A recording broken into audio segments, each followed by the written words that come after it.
فإن له معيشة ضنكا ونحشره يوم القيامة أعمى قال رب لم حشرتني أعمى وقد كنت بصيرا قال كذلك آتتك آياتنا فنسيتها وكذلك اليوم تنسى. کل قیامت کے دن لوگوں کو اندھا بنا کے اٹھائے گا. اب یہ انسان کہیں گے پروردگار عالم ہم تو دنیا میں نابینا نہیں تھے, اندھے نہیں تھے, ہمیں تو آپ نے روشنی دی تھی آنکھوں میں دیکھنے کے لیے, لیکن آج ہمیں یہاں اندھا بنا کر کے کاہے اٹھایا جا رہا ہے. بندہ اللہ سے سوال کرے گا, اللہ تعالیٰ کیا جواب دے گا؟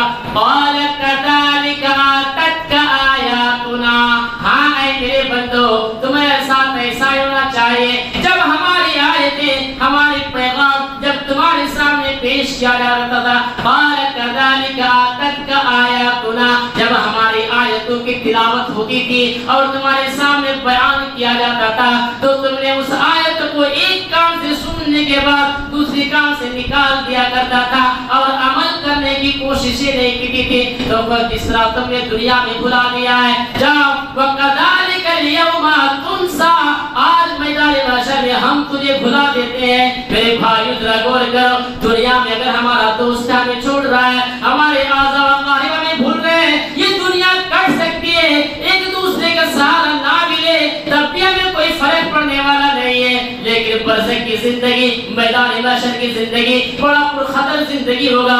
وہاں ایک دوسرے کی کو گولی مارو, وہاں رب کی نگاہ اگر ہم پر نہیں پڑ رہی ہے اور اللہ اگر ہمیں وہ اندھا بنا کے اٹھا رہا ہے اور اللہ کی رحمت کی نگاہ ہمیں نہیں تلاش کر رہی ہے, تو میرے بھائیو ہمارے لیے ذلت اور رسوائی کی زندگی ہوگی.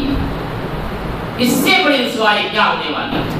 اسی لیے میں نے سورہ توبہ کے اس مفہوم کو رکھا ہے کہ نبی اور رسول سے محبت, نبی اور اللہ کی محبت اس وقت ہوگی آپ کے دل کے اندر جب آپ کے دل میں ایمان کا جذبہ پیدا ہوگا. اب آئیے اس آیت کے ایک ایک ٹکڑے پر ایک ایک صحابہ کے واقعات کا اندر رونگٹے کھڑے ہو جائیں گے. صرف سننا کمال نہیں ہے, عمل بھی کرو میرے بھائیوں. کیوں؟ عمل سے دنیا سنورتی ہے, اخروی بھی سنورتی ہے. عمل ہی آپ کے ساتھ جانے والے ہیں. اس لیے کسی نے کہا تھا کیا کیا دنیا سے صاحب اموال گئے, کیا کیا دنیا سے صاحب اموال گئے, دولت نہ گئی ساتھ نہ اطفال گئے, پہنچے لحد تک تو آئے سب لوگ, ہمراہ اگر گئے تو اعمال گئے. آپ کی سانسیں جب تک ہے تب تک سب آپ کے ساتھ سامنے. سانسیں اکھڑ گئی, قبر میں دفنا دیا, آپ کے گھر والے ہاتھ مٹی دے کے ہاتھ کے پلو جھاڑ دیے, 3-4 دن تک آپ کو یاد کیا, بعد میں بھول گیا. اس لیے شاعر کہتا ہے جو کچھ تم نے کیا دنیا میں سب یہی پڑی رہ جائے گی. اگر عمل اچھا ہے تو آپ کے ساتھ وہی گیا, اور کوئی نیک کام اگر کر کے گیا ہے تو قبر میں سچائی سے گیا ہے. تو آج اس آیت کی ایک ٹکڑے کو مفہوم بیان کرتے ہیں. قل ان کان آباؤکم, اپنے باپ سے محبت کرو, اللہ نہیں منع کرتا. سب کو محبت اپنے باپ سے ہونا بھی چاہیے. محبت کا تقاضا یہی ہے بیٹے کو باپ سے, باپ کو اف کرنا نہیں ہے. قرآن بیان کرتا ہے نقشہ, اما یبلغن عندک الکبر احدهما او کلاهما فلا تقل لهما اف ولا تنهرهما وقل لهما قولا کریما. جب تمہارے ماں باپ بڑھاپے کی عمر کو پہنچ جائے اور تم سے جب تم سے بات کرو تو نرمی سے بات کرنا, ادب و احترام کے ساتھ بات کرنا, انہیں اف تک مت کرنا, چھڑکنا مت. اف کسے کہتے ہیں؟ اف کی تشریح دیکھتے ہیں تھوڑی سی. اف کہتے ہیں کہ آپ کے ابو بستر میں سوئے ہیں اور بیٹا کام میں مشغول ہے, اتنا مشغول ہے کہ کسی طرف اس کا دھیان نہیں, اور باپ کہتا ہے کہ بیٹا مجھے کھانسی آ رہی, ذرا پانی لا کے دو گلاس. بیٹا پانی تو لا کے دے رہا ہے مگر دل کے اندر اس کے منہ بن گئی, اس کو اسی وقت ٹپکنا تھا, میرا کام ڈسٹرب ہو گیا. زبان سے نہیں کہہ رہا ہے مگر دل میں کھٹک پیدا ہو رہا ہے. اللہ تعالیٰ کہتے ہیں کہ یہ اف ہے, اس کو ثواب نہیں ملے گی بلکہ اس کو سزا ملے گی, اتنا بھی کہنے کا حق نہیں. اسے اف کہا جاتا ہے. آپ لوگ اپنے باپ سے زور سے بات کرتے ہیں, جھڑکتے ہیں, ادب و احترام نہیں کرتے, ان کا کیا انجام ہوگا میرا یہ موضوع نہیں, ذرا سوچ لیجیے. تو وہی بات یہاں اللہ نقل کی ہے, قل ان کان آباؤکم, اپنے باپ سے محبت کرو, اللہ نہیں منع کرتا. یاد کرو غزوہ بدر کو, غزوہ بدر کی لڑائی ہے, حضرت ابو بکر صدیق رضی اللہ عنہ اسلام کی طرف سے لڑ رہے ہیں، ان کے بیٹے کافر کی طرف سے لڑ رہے ہیں، باپ اور بیٹے دونوں لڑ رہے ہیں، لیکن باپ تو اسلام کی طرف سے، بیٹے کافر کی طرف سے۔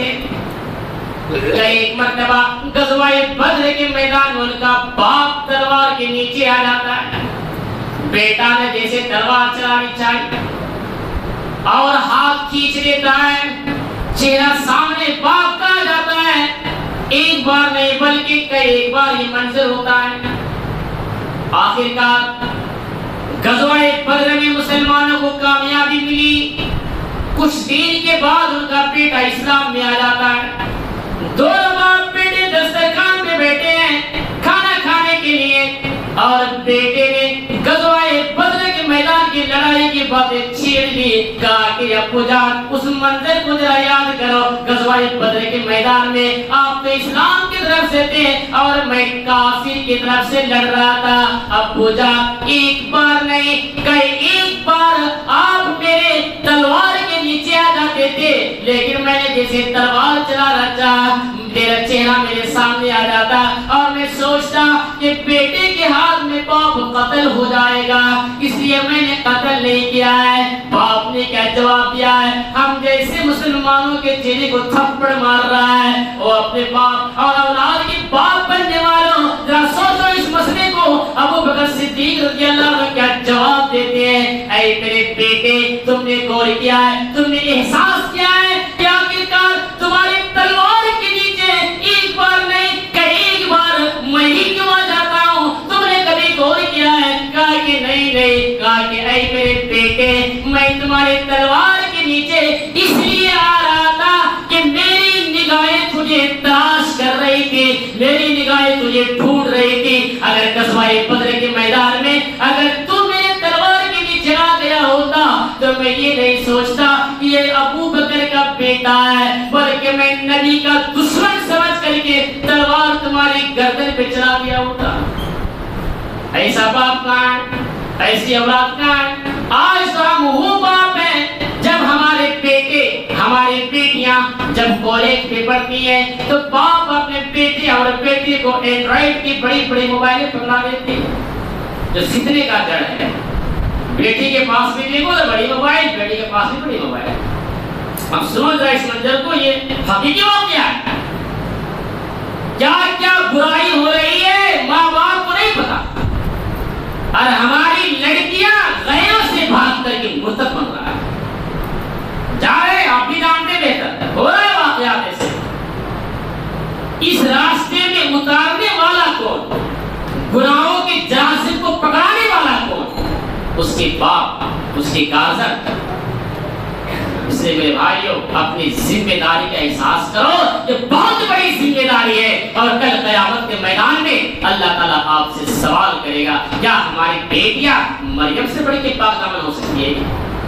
مریم علیہ السلام کو اس منظر کو ذرا یاد کرو، آسمان سے حکم آتا ہے، جبریل امین آتے ہیں اور مریم کی مادر رحم میں پھونک مارا جاتا ہے، یعنی وہ حمل سے ہو جاتا ہے، اور مریم علیہ السلام چونک جاتی ہے، ڈر جاتی ہے، حیبت طاری ہونے لگتی ہے، اور مریم کہتی ہے یا اللہ یہ کیا ہو گیا ہے، معاشرے اور سماج کے لوگ مجھے کیا کہیں گے، ابھی تو میری شادی بھی نہیں ہوئی ہے اور ہمارے پیٹ میں بچہ آ گیا ہے۔ چنانچہ یہ اللہ کی طرف سے حکم ہے، حضرت مریم علیہ السلام کو محراب کے اندر داخل کر دیا جاتا ہے، حضرت زکریا علیہ السلام ان کی کفالت کر رہے ہیں، ان کی زیر نگرانی میں بیٹھے ہوئے ہیں۔ ایک منظر ایسا بھی آتا ہے کہ ابھی انگور کا سیزن نہیں ہے، انگور بھی موجود ہے، انار کا سیزن نہیں ہے، انار بھی موجود ہے، سنترا کا سیزن نہیں ہے، سنترا بھی موجود ہے، یعنی آپ یوں سمجھ لو کہ بے موسم پھل حضرت مریم علیہ السلام کے سامنے موجود ہے،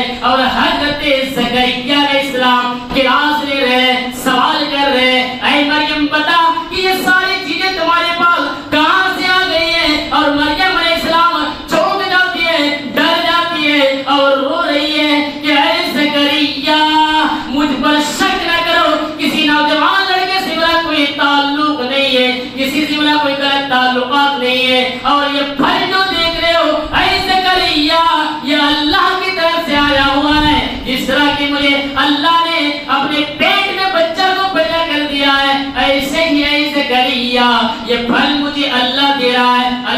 کھلا رہا ہے, اللہ پلا رہا ہے. میرے بھائیوں, کیا ہماری بیٹیاں, ہماری بہنیں مریم سے بڑھ کے پاک دامن ہو سکتی ہے؟ احساس کرو ذرا, جب ہماری بیٹیاں اسکول جاتی ہے یا کالج جاتی ہے, ان کے ہاتھ میں کوئی نئی قلم دیکھ لیتا ہے یا کوئی کاپی ہے, تو کوئی باپ اپنی بیٹی سے سوال نہیں کرتا ہے, اے میری بیٹی, ہم نے تمہیں یہ کاپی تو خرید کر کے نہیں دی ہے, یہ قلم تو لا کر کے نہیں دیا ہے, لیکن یہ قلم تمہارے پاس کہاں سے آیا ہے؟ رات کے تہائی حصے میں وہ لڑکیاں فون میں چیٹنگ کرتی ہے اور باتیں کرتی ہوئی نظر آتی ہے, کوئی ماں کے کانوں میں ٹکراتی ہے, کوئی باپ کی آنکھوں میں نظر آ جاتا ہے, لیکن باپ کو سوال کرنے کی توفیق نہیں ہوتی ہے. اے میری بیٹی, رات کے تہائی حصہ ہو چکا ہے اور تم فون میں بتیا رہی ہو, کہاں تم بات کر رہی ہو؟ تمہارے موبائل کے اندر یہ نمبر نیا کہاں سے آیا ہے؟ میرے بھائیوں, یہ ایمان کا ہمارا کتنا گر چکا ہے اور ہمارا ایمان کتنا ڈماڈول ہو چکا ہے, اور یہ شیطان ہمارے ایمان پہ کس قدر خبط کر چکے ہیں اور ہمیں کس دلدل کے راہ میں دھکیل چکا ہے. یہ شیطان ہمیں جہنم کی خاک تک اتار رہا ہے, لیکن ہمیں کبھی احساس تک نہیں ہوتا ہے. یا مریم علیہ السلام جیسے پاک دامن کو سوال کیا جا رہا ہے اور یہ احساس دلایا جا رہا ہے کہ اے مریم, بتا کہ یہ ساری چیزیں کہاں سے آ رہی ہیں.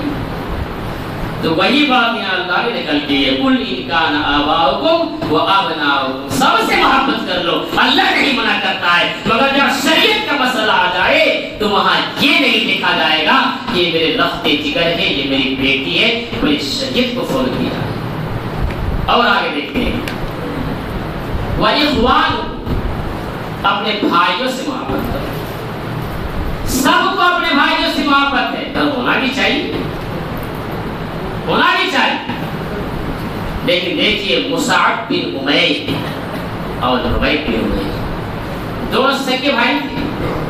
مصعب اسلام لا چکے, ربیع اسلام ابھی نہیں لائے, کافر ہے, لیکن اسے قیدی بنا کر کے لایا جا رہا ہے. مصعب کہہ رہے کہ اس کے پیر میں جنجیر کو ٹائٹ کر کے سخت سے باندھا, اس کی ماں کے پاس بہت دولت ہے, اسے اچھی طرح پھر جا گیا.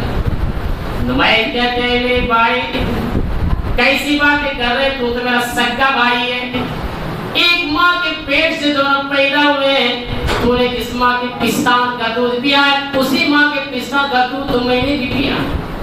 اور اے میرے بھائی, یہ کیسی باتیں کر رہے؟ مصعب کہتا ہے نہیں نہیں, ہاں یہ بات تو سچ ہے, ایک ماں کے پیٹ سے دونوں پیدا ہوئے, لیکن اے نبی, تو میرا سگا بھائی نہیں ہے, تو میرا اپنا بھائی نہیں ہو سکتا ہے. کیوں؟ اس لیے کہ تو کافر ہے, اور کافر کبھی اپنا بھائی نہیں ہو سکتا ہے. میں ایمان والا ہوں, میں نبی کا کلمہ پڑھنے والا ہوں, میں نبی کے ہاتھ میں ہاتھ رکھ کر کے بیعت کر چکا ہوں, اور میں نبی کے شہدائی بن چکا ہوں. اب جتنے بھی لوگ ایمانی لوگ ہیں سب ہمارے بھائی ہو گئے نبی کے فرمان کے مطابق. تو میرا بھائی نہیں ہے. آج ہمارا معاملہ کیا ہوتا ہے, ذرا غور کیجیے اور احساس کیجیے. اگر ہم ایمانی بھائی ہیں تب بھی آج ہم اس کو اپنا بھائی نہیں سمجھتے. تھوڑی تھوڑی سی بات پہ حسد, بغض, کینہ, کپٹ بھر لیتے ہیں, اور ایسا نہ منظر دیکھنے کو آتا ہے کہ اگر بیچارہ انتقال بھی کر جاتا ہے تو اس دشمنی کی بنا پر نہ اس کے ڈیڈ باڈی کو دیکھنے جاتے ہیں, نہ اس کے جنازے میں شرکت ہوتی ہے. میرے بھائیو, یہ بہت بڑی جہالت ہے, اور شیطان ہمارے دماغ کو کھپت کر گیا. وَأَزْوَاجُكُمْ, اپنی بیویوں سے محبت کرو, اللہ نہیں منع کرتا, اور ہونا بھی چاہیے. آئیے دیکھتے ہیں سنن ابی داؤد کتاب الحدود کی صحیح روایت ہے. نابینا صحابی, دونوں آنکھ سے اندھے, نابینا صحابی ہے اور نبی کے زمانے کا واقعہ ہے. اس وقت لونڈی بیوی کے قائم مقام پر تھی. یہ نبی کے زمانے کا واقعہ, آج کا نہیں. اس دور میں لونڈی جائز تھی, بیوی کی طرح سلوک تھا. آج لونڈی حرام, لونڈی نہیں ہے زمانے. اور اس لونڈی سے تو بچے بھی پیدا ہوئے, مثل اللؤلؤتین, ہیرے اور موتی کی طرح بڑے خوبصورت بچے. وہ لونڈی اس بچے کو بڑی بھاگی تھی, محبت اور شفقت سے پیش آتی تھی. ایک عادت بری تھی اس لونڈی, کیا بری تھی؟ کہ روز آنا وہ میرے نبی کے بارے برا بھلا کہا کرتے تھے, گالی سے نوازتے تھے. یہ بیچارے صحابہ کرام نے اور وہ لونڈی الٹی سیدھی باتیں بکنے شروع کر دیتی ہے. یہ صاحب یہ سمجھا رہے ہیں کہ دیکھ تجھے جو کہنا ہے مجھے کہہ دے، میرے نبی کو نہ کہا. لیکن یہ بھی تو انسان کتنا کنٹرول کرے گا اپنے آپ کو، کتنا برداشت کرے گا. جب پانی سر سے اوپر جا چکا ہے تو اس نے کیا کیا کہ نیزے کو اٹھایا اور اس لونڈی کے پیٹ میں دے مارا، وہیں پر ٹھنڈی کر دی، موت کی گھاٹ اتار دی، مر گئی. صبح جب ہوئی لوگوں نے چیڑی گویا ہونے لگے. آج ہم بھی اپنے معاشرے میں کوئی کرائم کرتے ہیں، کوئی برائی کا کام کر لیتے ہیں، معاشرے والوں کو پکڑنا بڑا مشکل ہوتا ہے. لیکن دیکھو جو ایمان والے ہوتے ہیں، جو حب رسول ہوتے ہیں، جو اللہ اور اس کے رسول کی باتوں پر عمل کرنے والے ہوتے ہیں، اسے کوئی بھی پولیس لانے کی ضرورت ہی نہیں ہے. یہ خود بخود اپنے آپ کو آگے بڑھ جاتا ہے. لوگوں کی بھیڑ لگی ہوئی ہے، اللہ کے نبی آتے ہیں اور آ کر کے اس خاتون کے ڈیڈ باڈی کو دیکھتے ہیں اور دیکھنے کے بعد کہتے ہیں او لوگوں بتاؤ کہ اسے کس نے قتل کیا ہے. پوری محفل سناٹا، کسی کو نہیں پتا. آپ نے ایک جملہ کہا او لوگوں اتنا کہہ دو کیا تمہیں اللہ اس کے رسول سے محبت ہے؟ کہاں کیا؟ سچ بتا دو. اگر تمہیں رسول سے محبت ہے، اللہ سے محبت ہے، تو اس عورت کا قاتل کون ہے؟ اتنا ہی سننا تھا. وہ نابینا صحابی سب سے پیچھے لائن میں کھڑے ہوئے تھے، پھلانگتے ہوئے اچھلتے ہوئے آگے آ جاتے ہیں اور آ کر کے کہتے ہیں اے اللہ کے رسول اس کا قاتل کوئی اور نہیں ہے، اس کا قاتل میں ہوں. یہ میری لونڈی ہے، مثل اللؤلؤتین، اس کے جو موتی کی طرح بچے بھی پیدا ہوا ہے. یہ اپنے بچے کو بہت محبت سے پیش آتے تھے، ہمارے بچے کو بڑی دیکھ بھال کیا کرتے تھے. لیکن اے اللہ کے رسول ایک عادت ان کی بری تو یہ تھی کہ روز آنا ہے آپ کے بارے میں الٹی سیدھی باتیں کیا کرتے تھے. اور اے اللہ کے نبی جب میں انہیں سمجھا دیتا کہ دیکھ تجھے جو کہنا ہے مجھے کہہ دے، میرے نبی کے بارے میں نہ کہا کر، میرے نبی کے بارے میں برا بھلا نہ کہا کر. لیکن یہ باز نہ آئے، میں تو انسان ہوں، میں کوئی فرشتہ تو ہوں نہیں، میں کیا کروں؟ مجھے غصہ آیا، اپنے آپ کو کنٹرول نہیں کر سکا اور اے اللہ کے رسول نیزے کو اٹھایا اور ان کے پیٹ میں دے مارا، وہیں پر یہ ٹھنڈا ہو گئے، یعنی موت کی گھاٹ اتر گئی. اے اللہ کے نبی اس کا قاتل کوئی اور نہیں ہے، اس کا قاتل تو میں ہوں.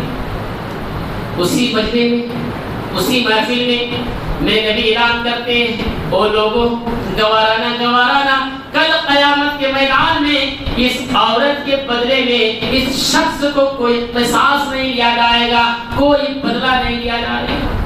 اس لیے کہ اسے نبی کی شان میں گستاخی کی ہے، اس لیے اس کو کل میدان محشر میں کوئی بدلہ نہیں دیا جائے گا. آج ہم سب بھی بیوی والے ہیں، ہماری بیویاں کتنی رب کی فرمان اور نبی کی فرمان پر روگردانی کرتا ہے. ایمانداری سے بتاؤ اب یہ واقعہ سننے کے بعد قتل مت کر دینا. وہ نبی کا زمانہ تھا، ایک جگہ دے رہے تھے جو گجرات کے اندر نوجوان میں جذبہ آیا، کافی تقریر نہیں سنی، بے نمازی تھی، اس کا پیٹ بھی شروع کر دیا اور چہرے پہ مارنے لگا. مت کرنا اسے، چہرے پہ مارنا منع کرو. تو وہ اس وقت کے تھا. میرا بتانے کا واقعہ کا حدیث کا مطلب یہ ہے کہ آج ہم ایک عورت کے لیے قوام ہے، سردار ہے، لیڈر. اللہ نے قرآن میں کہا الرجال قوامون علی النساء، تم اپنے عورتوں کے لیے قوام و سردار و لیڈر ہو. تم پر یہ ذمہ داری عائد ہوتی ہے کہ تم اپنے بیویوں کو شریعت کے آئینے کی باتیں بتاؤ اور اسے صحیح راستے پر لاؤ. یہ ہماری ذمہ داری ہے. عمر فاروق رضی اللہ عنہ ایک مرتبہ ایک شخص اپنی بیوی کا مسئلہ عمر فاروق جب امیر تھے اس وقت ان کے سامنے لے کر گئے. عمر فاروق کے پاس اپنی بیوی کا مسئلہ لے کر گیا. دونوں میں بنتے تھے میاں بیوی میں.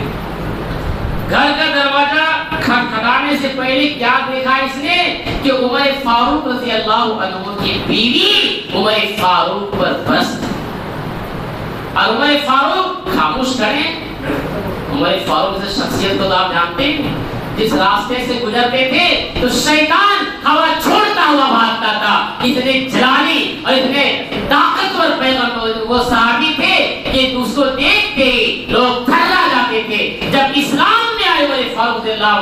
تو مکے کی سرزمین پہ اعلان عام کیا اور کہا اللہ کے رسول آپ جھک کر کے رب کی بندگی کر رہے، نکلیے اور چلیے مکہ کی سرزمین پر، دیکھتا ہوں کہ کس کی ماں نے کس کی دودھ پلایا ہے اور کون آپ کو بندگی سے روکتا ہے۔ اتنے طاقتور، اتنے بہادر، اتنے شجاعت جیسے صحابی کوئی بیوی ڈانٹ رہی ہے اور ان پر برس رہی ہے، عمر فاروق خاموش ہے، کوئی جواب نہیں دے رہے۔ اب جو آدمی اپنی بیوی کا فیصلہ لے کر گیا تھا یہ بیچارہ بھاگنے لگا۔ جب ان سے اپنی بیوی نہیں سنبھالی جا رہی تھی، میری بیوی کا سنبھال لے گا، غور کر رہے، بھاگنے لگا۔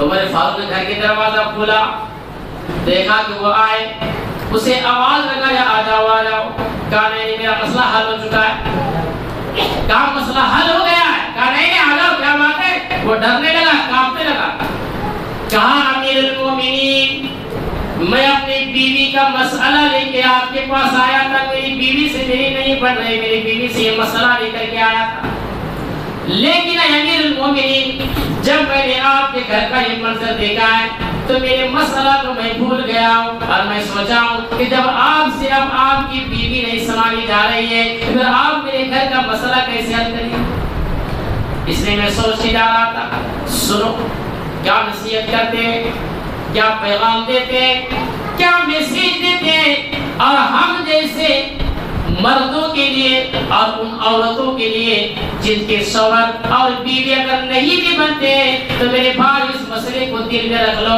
اور اس طرح اپنانے کی کوشش کرو۔ عمر فاروق کیا پیغام دیتے ہیں، او اللہ کے بندے سنو سنو، ہاں تم دونوں میں سے اگر بحث ہو جائے، میں اس لیے خاموش تھا کہ عورت کو اللہ رب العالمین نے ناپ سے عقل بنایا ہے، وہ ریڑھ کی ٹیڑھی گٹھی سے بنائی گئی ہے، اگر میں ان کے سامنے ڈانٹ کر کے بولنے لگتا تو ٹوٹنے کا خدشہ ہے، ٹوٹ جاتا، یا یہ ٹوٹنے کا مطلب کیا ہے، طلاق پہ نوبت آ جاتی۔ اس لیے وہ اگر برس رہی ہے تو چیخنے دے، چلا رہی ہے تو چلا دے، میں اگر خاموش ہو گیا تو خود بخود وہ ٹھنڈا ہو جاتی ہے۔ یہی پیغام تم بھی لے کر کے جاؤ، تم دونوں میں سے کوئی ایک اگر برس رہا ہے تو ان دونوں میں سے کوئی ایک خاموش ہو جایا کرو، ان کے باتوں پہ جواب نہ دیا کرو، اپنے آپ معاملہ حل ہو جائے۔